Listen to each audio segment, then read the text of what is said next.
Okay,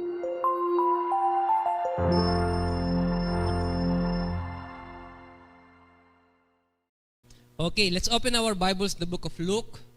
Few hours from now, most everybody will be celebrating the birth of the Lord Jesus Christ. I hope hindi po tayo ma-overwhelm sa festivities kung hindi, may we be reminded that Christmas is about the birth, the coming of our Lord Jesus Christ. It's not more so about us, although His coming is for us, para sa atin ng kanyang pagdating. But let us not forget na ang pagdiriwang na ito is not just to make us happy, hindi para magkaroon tayo ng dahilan na magdiwang, kung hindi para maalala natin yung first advent ng ating Panginoong Jesucristo, yung kanyang unang pagdating dito sa atin sa lupa. Sapagkat ang kanyang second advent will be the rapture. Yung pangalawang pagdating niya ay kukunin na niya yung mga mananampalataya dito sa lupa. Luke chapter 2 verse number 7. As I study the birth of the Lord Jesus Christ, I have noticed something unusual sa mga Bible character that are present during the first nativity. Alam po natin, sa nativity, nandyan si Mary, si Joseph, then the baby Jesus, the shepherd, the wise men, and the angel Gabriel, the heavenly choir. But there is a character in the nativity that was not mentioned by name that would strike us this morning. And that is the innkeeper. Yung pong tagabantay or tagapangasiwa ng bahay panuluyan na kanilang nilapitan. Luke chapter 2 verse 7. Let us all stand please in reverence to the reading of the Word of God.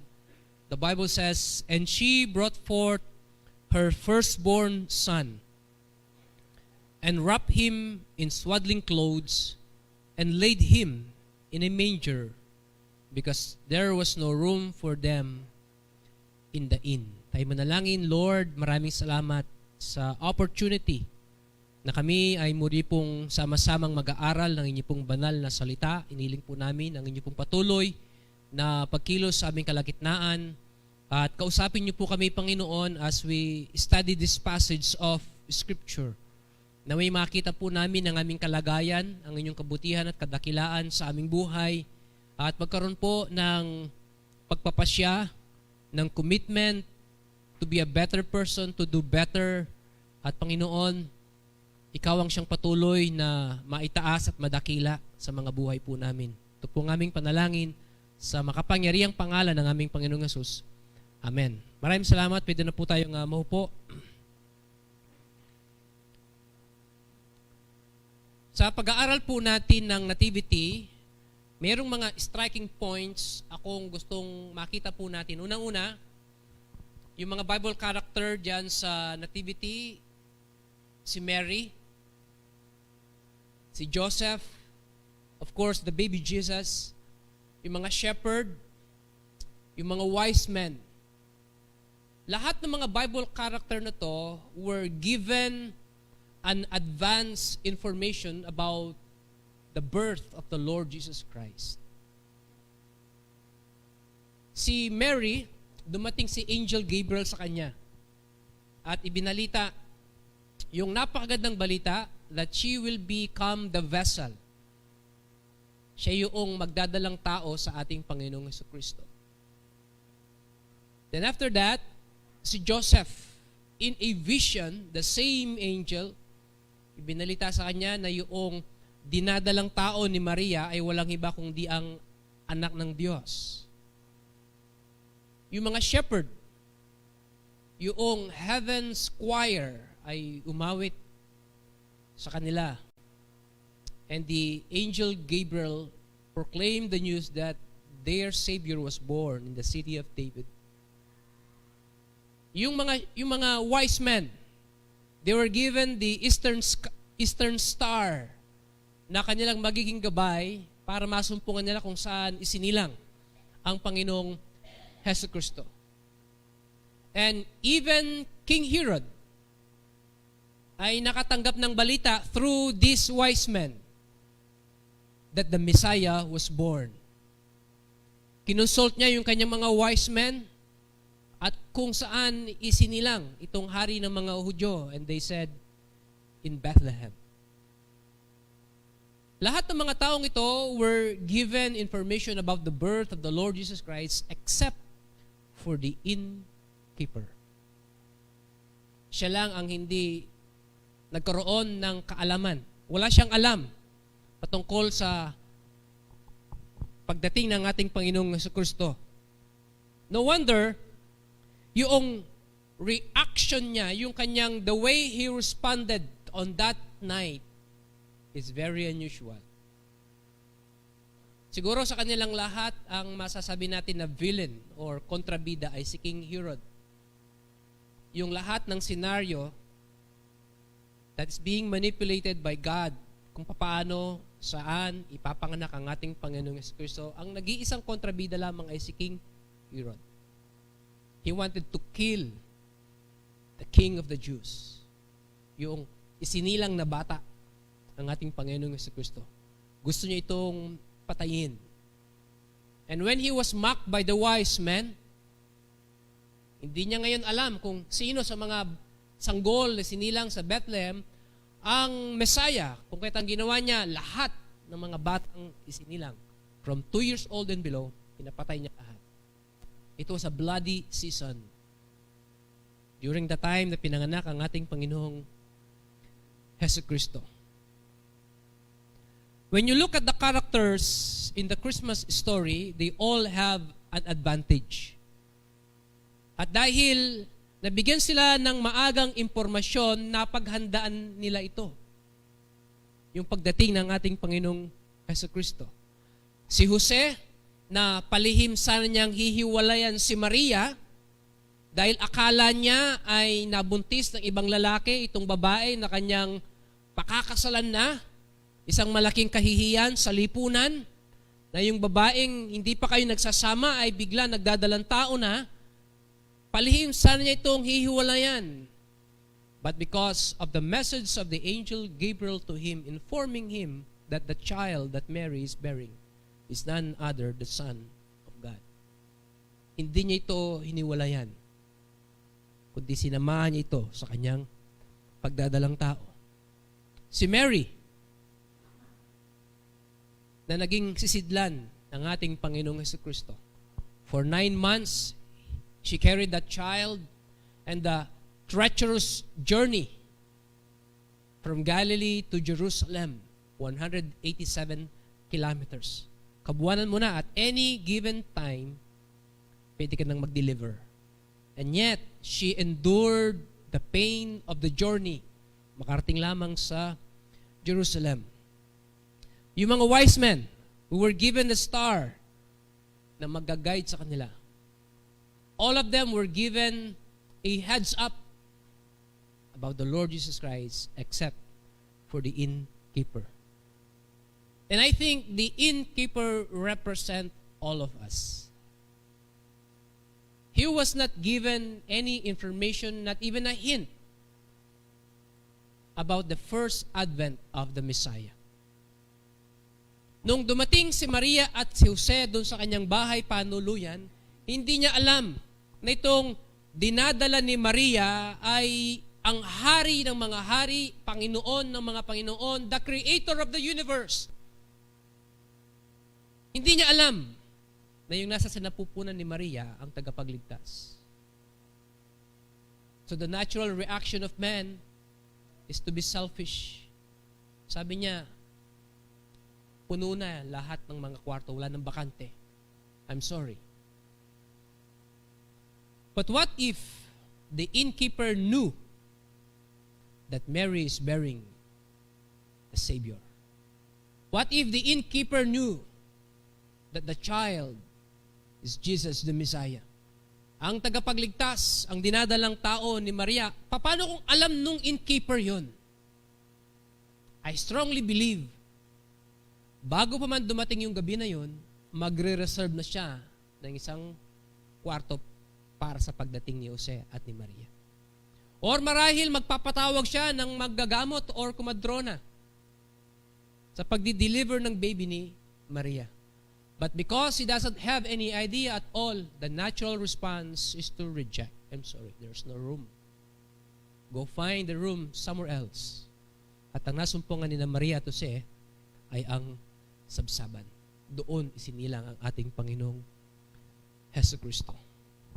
You know, sometimes God would come into our life unannounced.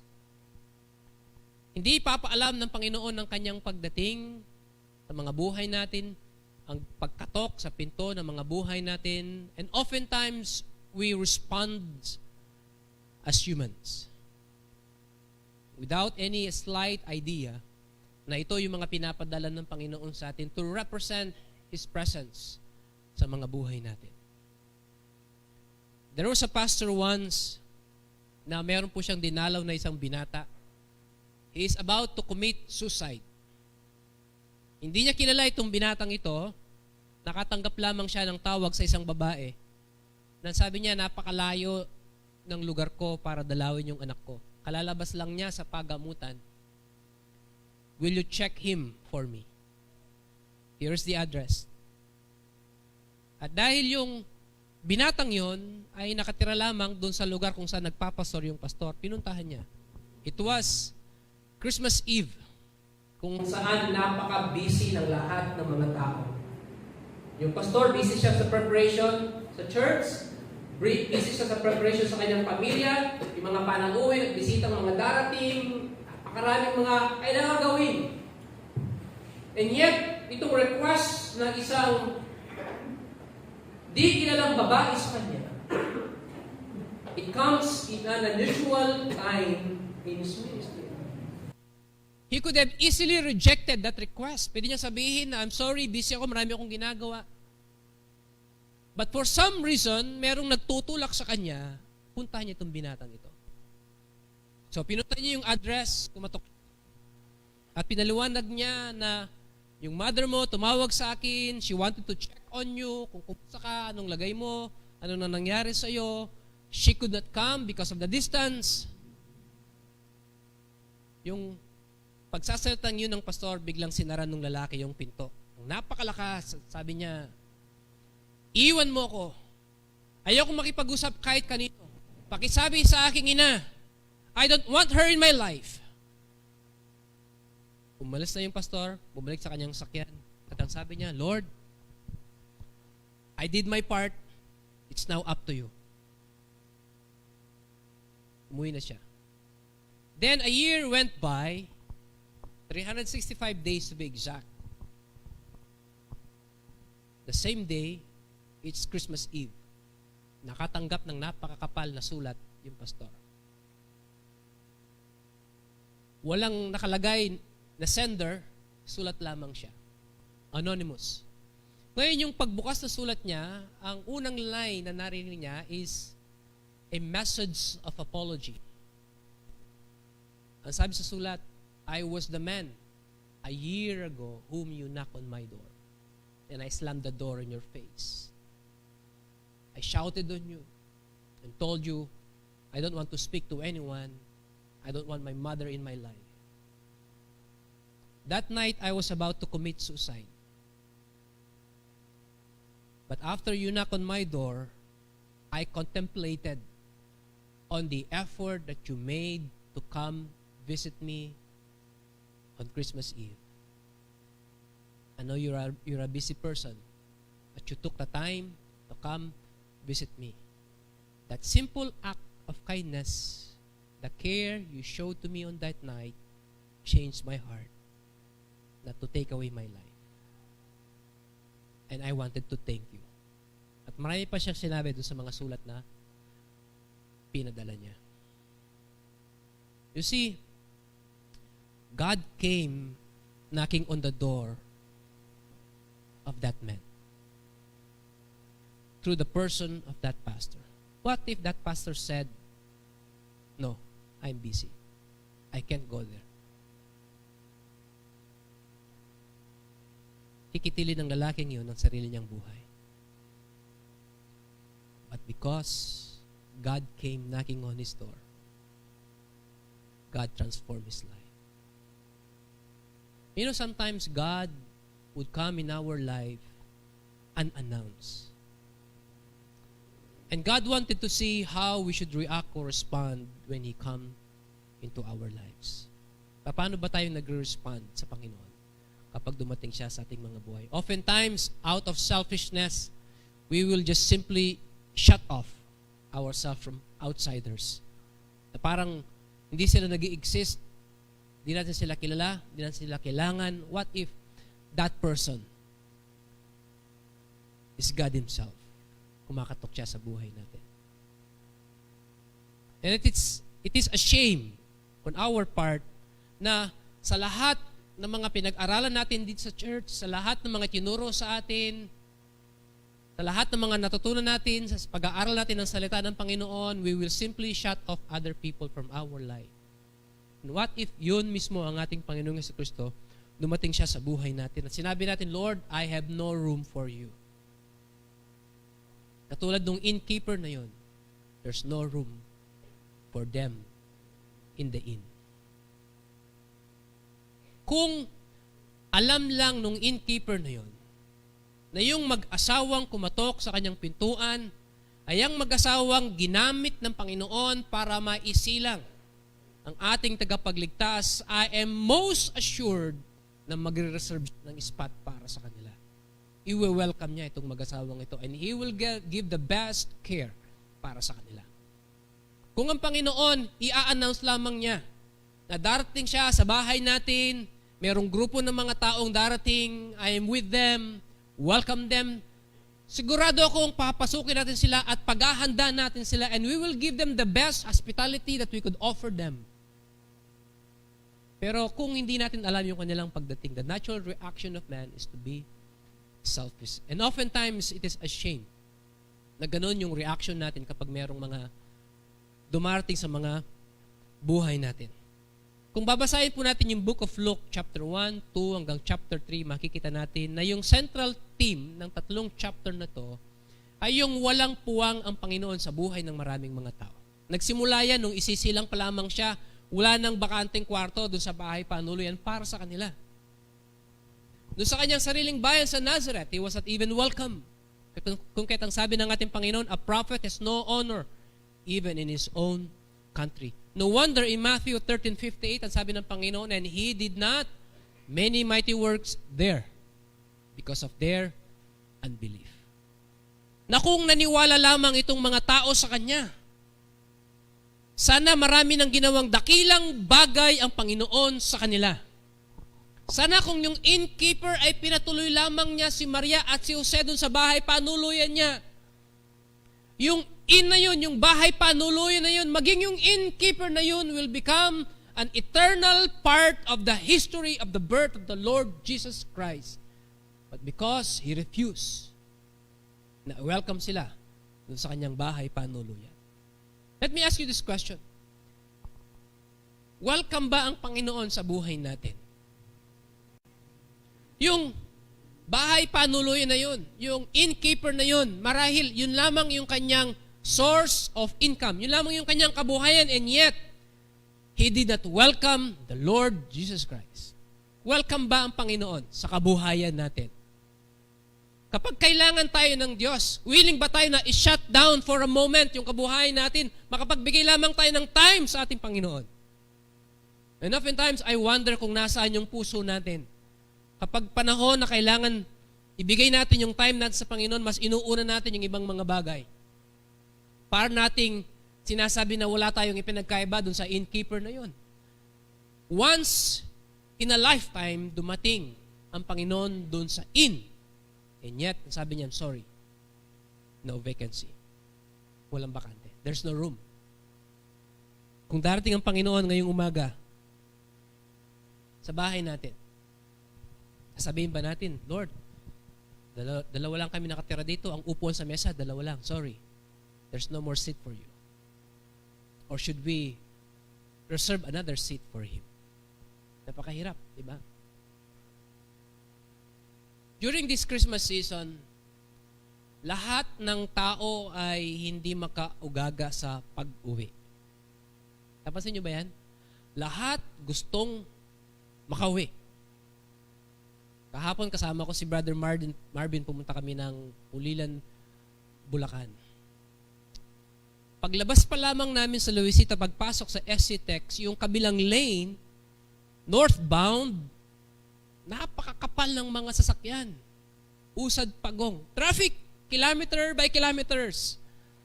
Sabi ko sa kanya, Marbs, mamayang pag-uwi, nandyan tayo.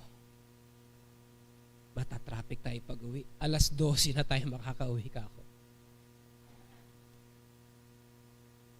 Kada exit point sa SCTEX, may traffic. Bagamat hindi ganun ka-traffic dun sa lane namin, pero napakabagal ng usad namin. 60, 80 lang ang takbo namin. Napakabagal namin. And may time na hihinto pa kami. Napakadaming mga sakyan. Yung mga taga Manila, umuwi ng mga probinsya, yung mga taga-probinsya, umabalik ng Manila. Lahat ng mga tao gustong umuwi. Bakit kaya? Yung mga nasa ibang bansa, nag-schedule sila ng mga flight nila para lang makauwi sa kanilang mga pamilya. Lahat ng mga tao gustong umuwi sa kanilang mga pamilya. Everybody wants to be home.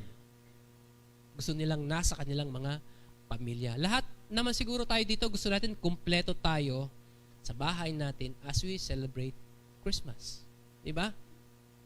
Parang pinaka-reunion na yan ng mga pamilya kapag dumarating ang Pasko. Nung kami mag-asawa, nung bagong kasal kami, nagkaroon kami ng kasunduan na Pasko sa inyo, bagong taon sa amin. Kung Pasko sa amin, bagong taon sa inyo. Nung unang taon, sa amin muna yung Pasko. Napakasaya. Then yung bagong taon, sa kanila. Ganun ang usapan namin. Every year, magpapalitan kami. Pasko ngayon sa amin, New Year sa inyo, next year, sa amin naman ang New Year, Pasko sa inyo. Doon sa talugtog pala, Nueva Ecija, bawal ang magpaputok. Bawal ang labentador. Bawal ang fireworks kasi puro nipahat lang yung mga bahay ito, masusunog sila. Kahit lusis, bawal. Yun na yung huli kong bagong taon sa kanila. Napakalungkot, puro kuliglig lang maririnig mo doon. Sabi ko, bagong taon, ba't ang lungkot-lungkot natin? Hindi na kami bumalik doon. Masaya pa rin sa Tarlac. Dito naman sa Tarlac, sobra. Yung mga motor na naka-open, burimong pamarongan eh. Yung lalabas na yung mga laman loob sa tenga mo, sa ingay ng mga tambutso ng mga motor.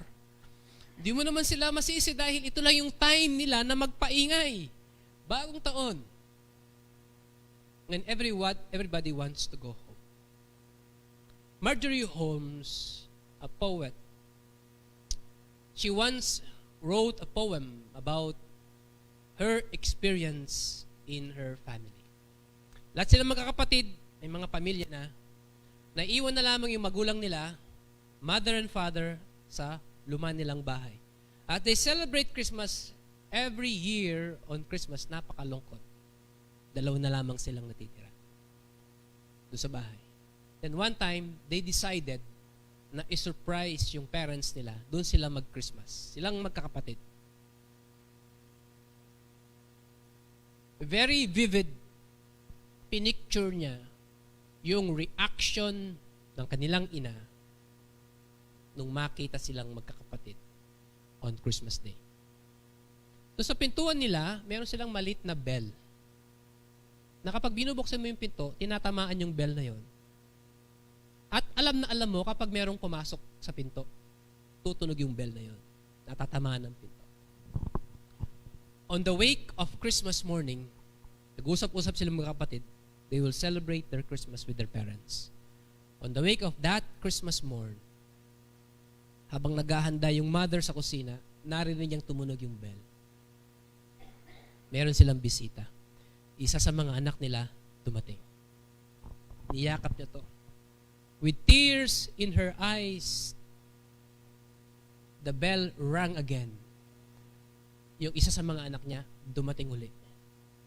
Bell after bell, hanggang silang lahat ng magkakapatid na kompleto. Ang sabi niya, si Marjorie, it was the best Christmas gift that we could give to one another. Yung kompleto kaming pamilya. The best Christmas gift. Alam nyo, Minsan, hindi mo kailangang magbalot ng regalo. Hindi mo kailangang mag-prepare ng aginaldo. Yung presence mo lang sapat na para maging masaya yung tao. Manhid ka na lang talaga kung hindi ka makakandamdam ng katuwaan na nandyan ang pamilya mo kasama mo. Minsan masyado tayong nalulunod sa kapistahan ng Pasko na kailangan kumpleto yung handa sa mesa, kailangan may dekorasyon sa bahay, kailangan nakatayo yung Christmas tree, kailangan masaya yung paligid natin. Pero alam nyo, it's the presence of the family that makes it joyful. Yung presence ng bawat isa. Now, as we celebrate Christmas, it is the birth of the Lord Jesus Christ, birthday niya. Ito yung tanong na naglalaro sa isip ko kapag merong nagba-birthday. Sino ba ang dapat na naglilibre kapag may birthday? Yung may birthday ba o yung mga bisita? Halimbawa, ako nag-birthday. Birthday mo. Ka man. Magpakain ka naman, maglibre ka naman, birthday mo. Diba narinig natin yon? Sa mga magkakaibigan, may kantsawa na gano'n.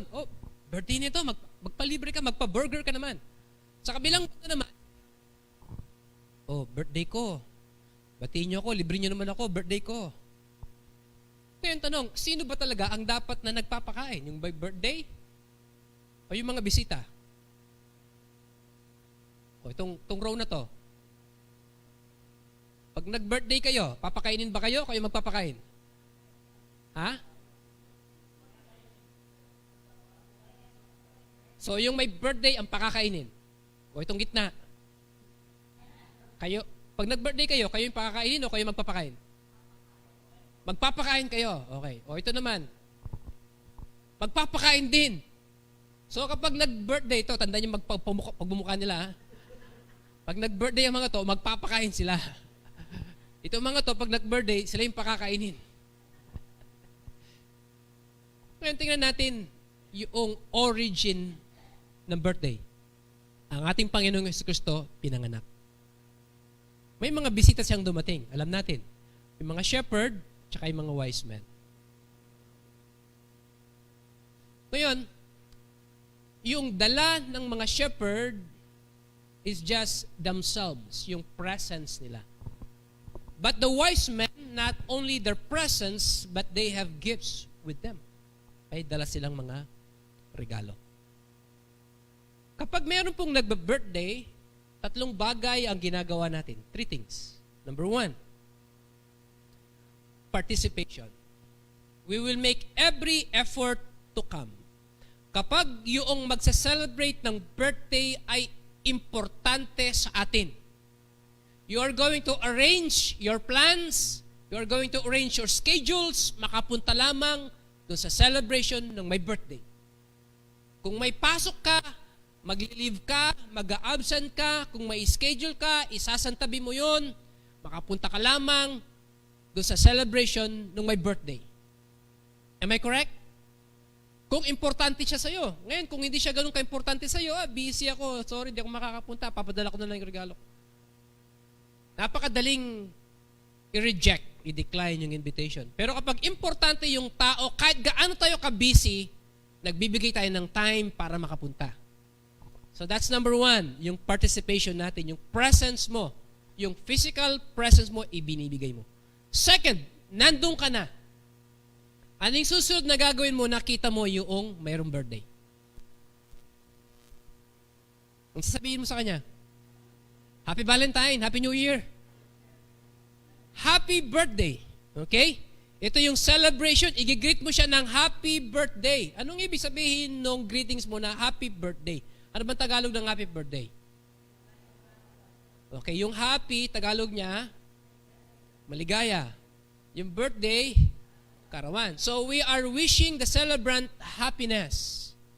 Maging maligaya siya sa araw ng birthday niya. When you greet happy birthday. So, kapag birthday ng Panginoon, number 1 na pwede natin gawin, yung participation natin. You will make every effort to come. Tama? Kung importante ang Panginoon sa buhay natin, na kung saan birthday niya, dapat present tayo. Nandun tayo.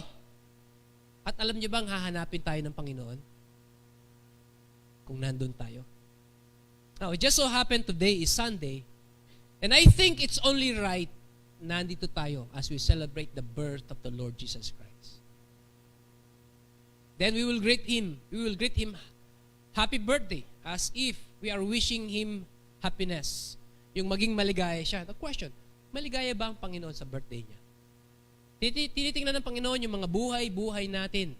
Masasabi ba natin na maligaya ang Panginoon as He celebrate His birthday? Maligaya ba ang Panginoon sa nakikita niya sa mga buhay natin? The number 3 is yung appreciation. Ito na yung pagbibigay ng regalo. Meron pong history yung pagbibigay ng regalo sa my birthday. Nanggaling yan sa mga Grego, sa mga Puritans, may mga history. Pero kung titignan po natin yung biblical history niya, it started from the wise men. At yung regalo ng mga wise men, it embodies the magnitude of their appreciation to the person celebrating his birthday. Nakapaloob doon sa regalo nila yung laki ng kanilang pagmamahal at katuwaan, pasasalamat doon sa nagse-celebrate ng birthday. So, 3 things yung ginagawa natin sa mayroong may birthday. Participation, yung presence mo, celebration, yung greetings mo, then yung appreciation, yung gift mo. Ngayon, birthday po ng Panginoon. Of course, we all know, hindi December 25 talaga ang birthday niya. Pero pinili lang natin yung December 25, at least meron tayong araw kung saan nagkakaisa tayong lahat na ipinagdiriwang yung kanyang kapanganakan dito sa lupa. Now, let us look at these 3. I salute every one of you na nandito as we celebrate the birth of the Lord Jesus Christ. But what about those who aren't here? Yung mga wala dito. Where are they? Na dapat nandito sila kasama nating nagse-celebrate ng kaarawan ng ating Panginoong Jesucristo. Then yung celebration, kung titingnan ng Panginoon yung mga buhay natin, matutuwa kaya siya sa buhay natin. Then yung appreciation natin, yung regalong ibibigay natin sa Panginoon. Thus, it embodies our appreciation sa Kanya. Alam nyo, kapag may mga pinupuntan kaming may birthday, at iba-iba kasi yung level ng importansya ng mga tao sa buhay natin. Merong mga tao na acquaintance lang natin sila, merong mga tao na confident natin sila, at merong mga tao naman na napakataas ng importansya nila sa buhay natin. Kapag re-regaluhin natin yung taong ito, hindi basta-basta regalo. Magre-regalo ka na alam mong mararamdaman niya yung laki ng iyong pasasalamat sa kanyang buhay. Nabanggit ko sa inyo, one of my preachings, merong mag-asawa sa main church, nakatira sila sa Orquico, sa Rilis ng Tren. Yung bahay nila nakatagilid na ka doon. Wala nang ibang pwedeng pumasok pa sa bahay nila, silang dalawa lang. Kapag tumanggap sila ng bisita, matutuloy na yung bahay nila. Silang dalawa lang ang kayang buhatin ng bahay nila. Sa Rilis ng Tren. Then nagkaroon ng, di ko alam kung tawag nila doon, sacrificial giving. It was December, sacrificial giving. Itong mag-asawang ito, they gave 100,000 pesos to the church. Ganun kalaki yung pasasalamat nila sa Panginoon. Alam nyo, we will hang our heads in shame kung hindi maramdaman ng Diyos yung laki ng pasasalamat natin sa Kanya sa regalong ibibigay natin sa Kanya. With all the majesty and wealth of heaven na binigay ng Panginoon ng kanyang sarili para sa atin. He could have simply said no. But yet, He was generous enough to give Himself freely. Ngayon, pinanganak ang ating Panginoong Jesucristo. As we celebrate His birth, isa-celebrate natin ang birthday ng ating Panginoong Jesucristo. Minsan, alam nyo, yung kapistahan na to, itong Pasko na to, itong lahat ng mga paghahanda, nagiging karibal pa ng Panginoon sa kanyang kaarawan. Am I correct? Nagiging karibal pa ng Panginoon sa kanya. Nakahati yung celebration na instead naka-focus sa kanya, nakasentro sa kanya, yung celebration ng Pasko, marami siyang karibal. Iniisip natin yung maraming mga gastusin at yung matitira, yun ang bibigay natin sa Panginoon. What a shame. Ano? Birthday niya to. Dapat siya yung focus ng ating celebration. Dapat siya yung sentro ng ating celebration. Wala siya dapat kahati. Sa kanya dapat lahat, nakasentro lahat ng pagdiriwang natin because His birthday anyway. Kaarawan ito ng ating Panginoong Jesucristo and we should make Him happy. Hindi lamang po sa kanyang kaarawan, kundi every day of our life. Si Marjorie, masaya yung pamilya niya, dumating silang lahat. Hindi niya maipinta yung kaligayahan sa mukha ng kanyang ina. There was a time, siya yung nagkaroon ng sariling pamilya. Nagkaroon siya ng anak na babae. Nakapag-asawa siya ng isang doktor, surgeon. Dahil itong surgeon na to ay napakahusay, lagi siyang fully booked sa kanyang schedule. Hanggang araw ng Pasko, may na-schedule siya. Gusto niya na nasa pamilya lamang siya on the day of Christmas. Pero ang sabi ng pamilya ng kanyang pasyente, please make this surgery. Ito yung the best na regalong may bibigay mo sa kanya. So nag-usap silang mag-asawa and they decided gawin niya yung operation on Christmas Day. Problema, yung hospital kung saan gagawin niya yung operation ay malayo doon sa kanyang bayan. Out of town siya. So araw ng Pasko, wala siya.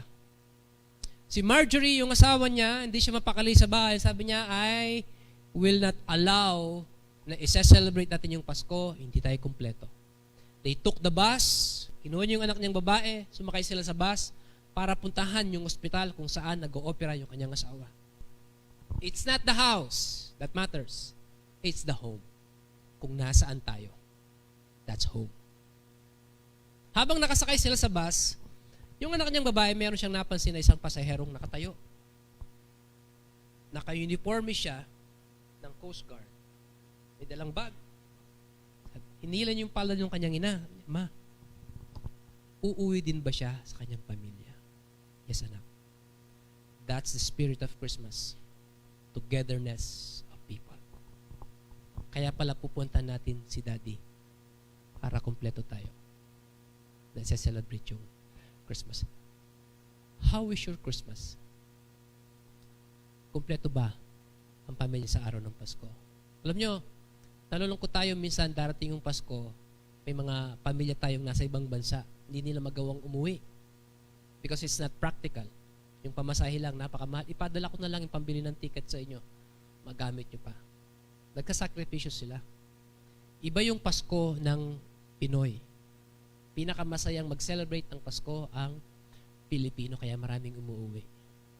Home. But let me tell you this. Bagamat meron tayong sari-sariling mga pamilya dito sa mundo, but our final home is with Jesus in heaven, sa langit. And when we think of Christmas, think on this thought, that our home here on earth is only temporary. Our home is in eternity with God Himself. Yun po yung mensahe ng Pasko sa atin. Na dumating ang ating Panginoong Jesucristo para ipaghanda tayo ng lugar yan sa Kanyang tahanan sa langit. Nakita natin yon? Even before nalisa natin ang mundong ito, nagpe-prepare ng lugar ang Panginoon sa atin. At yung innkeeper, he said, I'm sorry, there's no room in the inn. But God said, in my Father's house are many mansions. So anong ginagawa ng Panginoon ngayon? Nagbi-build po siya ng lugar na kalalagyan natin sa langit. And our natural inclination and reaction should be to participate in the celebration of the Lord Jesus Christ.